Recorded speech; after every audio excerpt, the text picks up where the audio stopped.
number one on the list. Welch and DuPont, number one on the list in crime for this city. The Kniff, what's that street? Kniff and Fleming, number two. We'll be going there next. Now, unfortunately, our police chief couldn't make it. Unfortunately. Now, he was supposed to be here, but he remembered suddenly 3 days ago that he had a previous engagement. But he couldn't send a representative.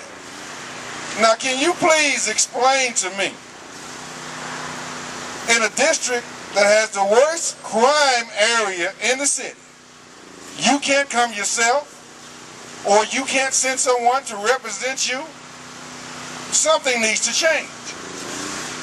So I have a few questions here from some of the citizens of Flint in this area that not only address crime, but other things.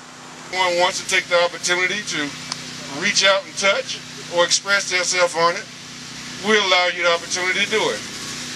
Previously or preferably within 2 minutes if you can. Now I know that's asking a lot for some of these preachers and politicians up here. But I know we sometimes keep that short sermon in our back pocket. The first question, what are we doing about the abandoned houses in Flint? Mr. Neely, you want to take a stab at that? I represent the 6th Ward of the city of Flint, and like he said, we're sitting here in the 5th Ward, but crime is a problem throughout our whole city, so we should not divide it off into sectors, because now what we don't know is, what residents don't know, most of this property that's owned, that's abandoned in the city of Flint is owned by the county.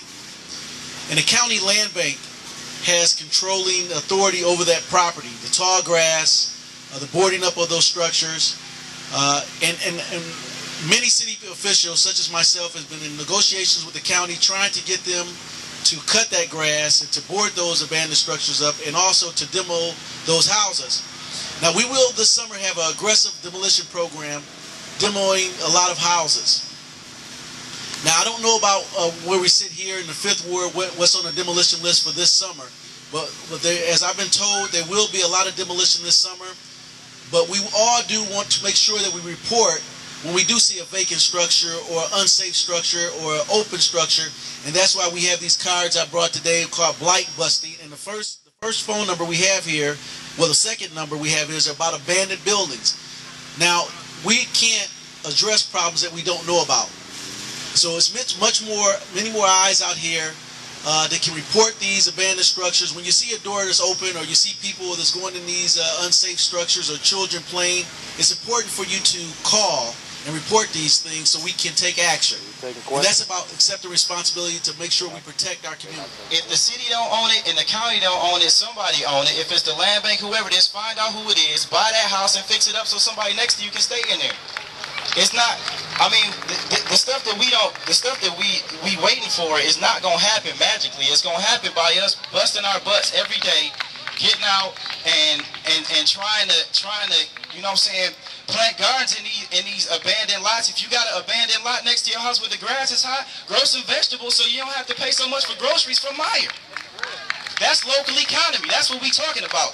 Accepting responsibility to build our community. It ain't got nothing to do with nobody but us. And if we wait on the council, if we wait on the land bank to do it, we're gonna be waiting forever because they don't see us. They see us as dangerous. They see us as a community who wants to cause all kinds of trouble, who wants to, I mean, the statistic that got us here was that this is the highest crime area ever. Who gonna come there? Us. We here. It's our responsibility. Right. Thank you, brother. Right. Right here, brother. What we're doing with some of the abandoned homes, just people are struggling financially, rent-free. We're allowing them to stay in them for rent-free. And so we're trying to make sure that we are reaching out to the community. That's what it's about. And that's what it boils down to. How can a person get the congressman, the state senator, or the mayor to assist in the building rehabilitation programs and buildings to assist with that? The first thing we need to do is get justice involved People that are addicts should not be condemned as criminals. We have a very unsavory but yet well calculated issue in our state. I'm familiar with it. We charge certain segments of our society at a greater extent for a crime that's similar to another ethnic group. I've witnessed it, I've seen it. When a white person takes cocaine and he gets caught with cocaine, he gets punished for a law that's dedicated to cocaine. When a black brother or sister takes crack, they get punished for a law that's dedicated to crack. We need to get treatment and not criminalization to those drug addicts. But we have to make it more accessible. Thank you for coming out, and I'm glad to be here, and I really want to make it known that I'm proud to be affiliated with a group of like-minded individuals who are very intellectual. I consider myself an intellectual to an extent, and a bunch of people who are driven and ready to help and do whatever is needed to be done to elevate and refine ourselves as a people.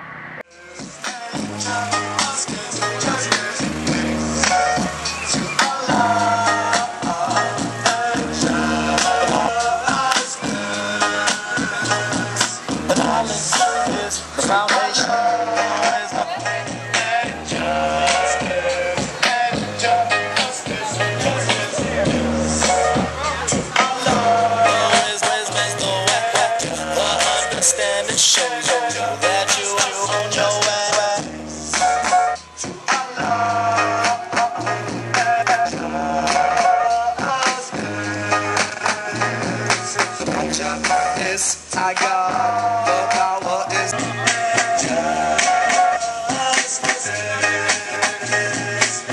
God came to this glorious day.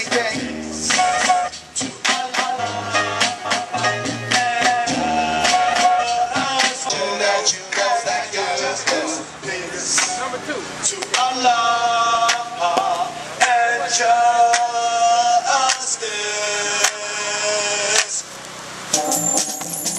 I don't want to write this down. I want to tell you how I feel. I'm trying to do the best that I can. With what means I can. Put my heart and soul into the song. Oh man, for you.